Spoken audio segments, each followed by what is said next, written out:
Let's talk about what most headlines won't touch. What happens when democracy begins imprisoning pastors for their sermons?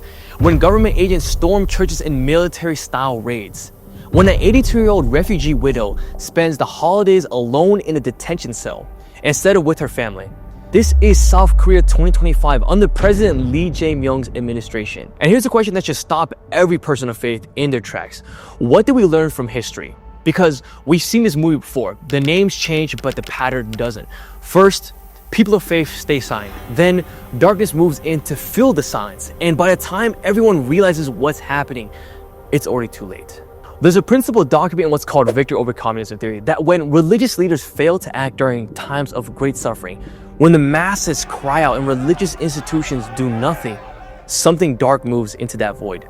Not just political movements, not just bad policies. We're talking about godless ideologies that masquerade as salvation, systems that promise liberation but actually deliver bondage, atheistic frameworks that don't just ignore God, they actively work to annihilate belief in Him.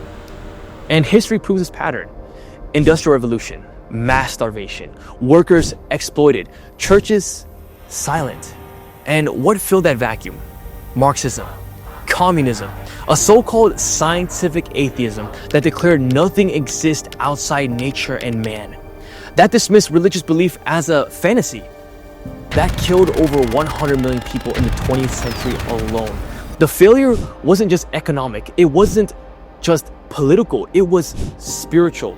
Religious leaders have a mission to alleviate suffering, to guide people toward truth and fulfillment.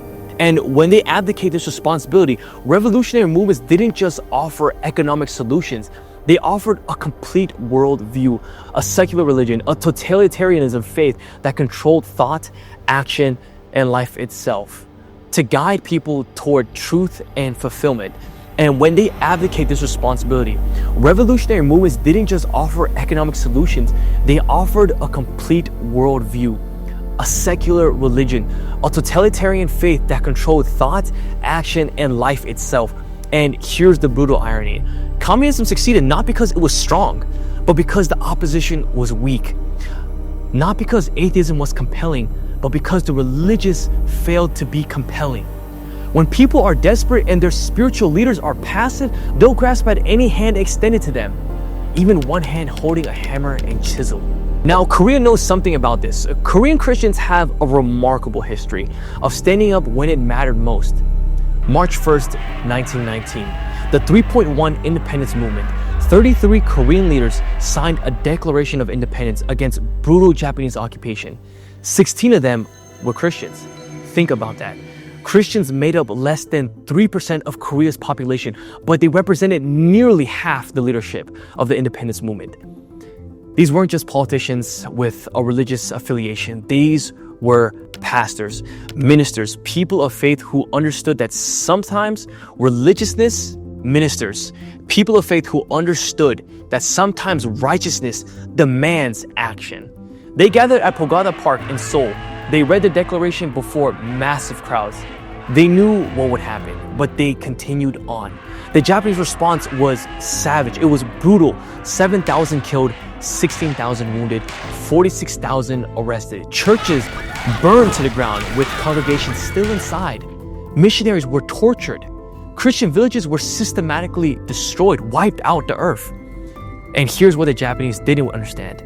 You can't kill an idea whose time has come. That movement, led substantially by Christians, became the cornerstone of Korean independence. It unified the nation. It drew worldwide attention, and it established something profound in Korea's DNA.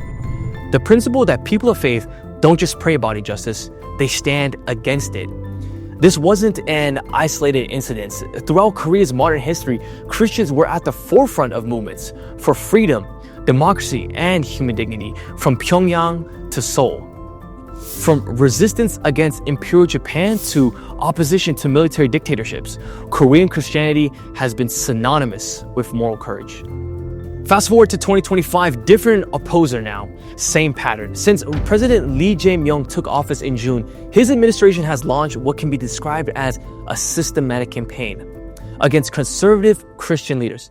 Let me give you the specifics. Pastor Son Hyun-bo, senior pastor of one of Busan's largest churches, with 4,000 to 10,000 weekly attendees, served his congregation for over 30 years, never took an honorarium, donated all books proceeds to ministry, was arrested on September 8th, 2025. The charge, illegal electioneering. His crime? He interviewed a political candidate and expressed support from the pulpit. They claimed he's a flight risk, a man who served the same church for over 3 decades, who's never fled anything in his life, who's facing 16 lawsuits simply for holding worship during COVID restrictions and opposing anti-biblical legislation, Reverend Billy Kim. You might know him as Billy Graham's interpreter, a globally respected evangelical leader. And on July 2025, prosecutors raided his home and the headquarters of Far East Broadcasting Company, military-style operation. This is a man who embodied the U.S.-Korean evangelical alliances for half a century. Reverend Lee Jae Han, senior pastor of Yoido Full Gospel Church. We're talking about potentially 60,000 attendees, one of the largest churches in the world, raided. Dr. Hak Ja Han, 82 years old, a North Korean refugee who fled communist persecution in 1948 as a 7-year-old child, co-founder of a global religious movement, met with Kim Il-sung in 1991, helping to open dialogue that would eventually contribute to Korean peace efforts. She's not at a peace conference now. She's in Seoul Detention Center, spending holidays alone in a cell. Her charges? Allegedly authorizing $71,000 in USD to gifts to former First Lady for favors. Let that sink in.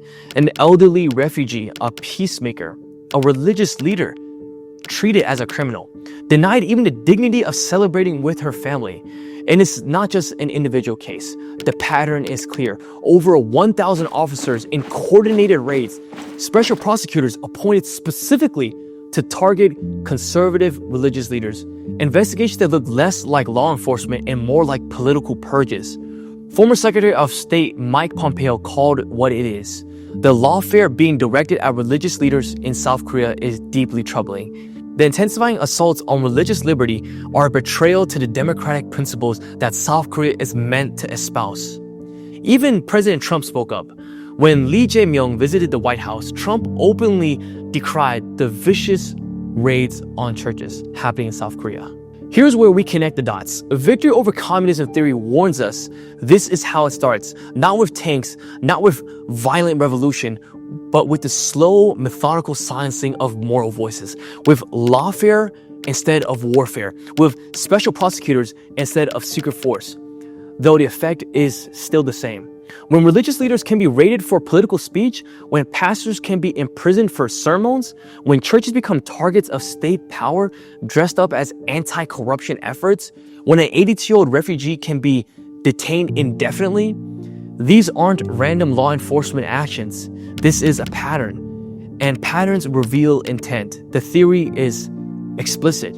Communism and its modern variants succeeds when religious institutions fail their mission, when churches prioritize comfort over confrontation, when leaders choose silence over solidarity, when believers mistake political neutrality for spiritual maturity. Remember, the masses in industrial age Europe didn't turn to Marx because they hated God. They turned to Marx because they felt abandoned by those who claimed to represent God. When people are suffering and their spiritual shepherds are nowhere to be found, they'll follow whoever shows up with answers. Even if those answers lead to gulags, South Korea in 2025 faces a choice. Will religious people speak or will they equivocate and ultimately accommodate? Because here's the brutal truth. Silence is not safety, it's complicity. And historical amnesia is a luxury Korea cannot afford.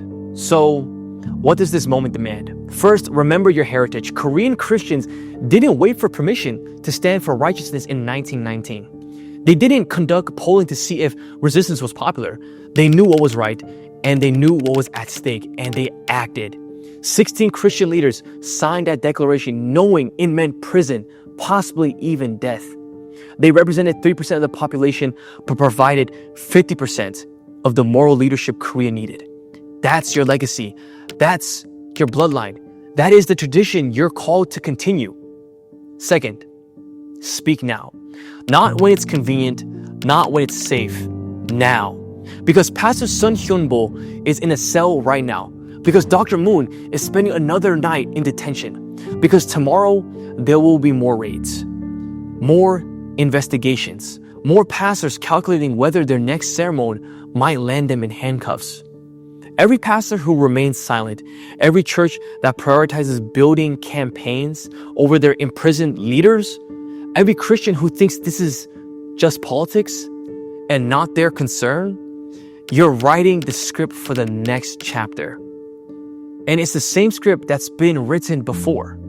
The one where good people do nothing and darkness advances. Third, understand what's at stake. This isn't about one administration. This isn't about conservative versus liberal politics. This is about whether Korea will remain a nation where faith can flourish or whether it will become another example of how democracies die. Not with a bang, but with 1,000 bureaucratic raids, 1,000,000 calculated silences, an entire society that forgot what their grandparents knew. Freedom is not free, and neither is faith. The 3.1 movement understood something profound. There are moments when the moral cost of silence exceeds the political cost of speech. When standing up might mean suffering, but sitting down means surrender. When the question isn't, can we afford to speak, but can we afford to be silent? Look at Korea's birth rate, lowest in the world. Look at the depression statistics, the suicide rates, the spiritual emptiness masked by technological advancement. A nation that's losing its soul, one quiet compromise at a time. And now look at what's happening at those who still believe something is worth standing for. Being raided, arrested, detained, silenced. This is the test. History is watching. Your grandchildren will ask, where were you when pastors were imprisoned for preaching, when churches were raided for political speech, when an elderly refugee sat alone in detention? Where were you?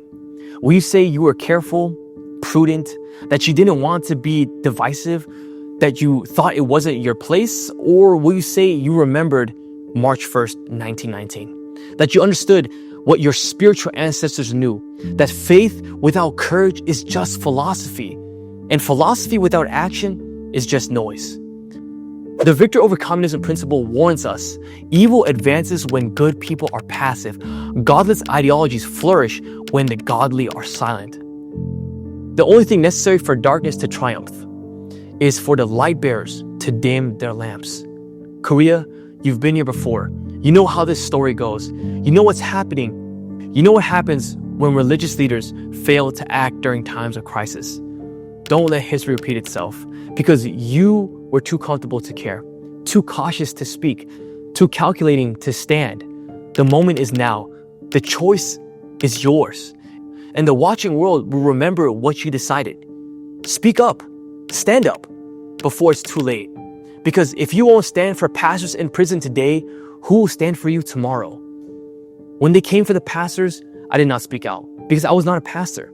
When they came for the churches, I did not speak out because I was not a church leader. But when they came for me, there was no one left to speak for me. Don't let this be your tribute.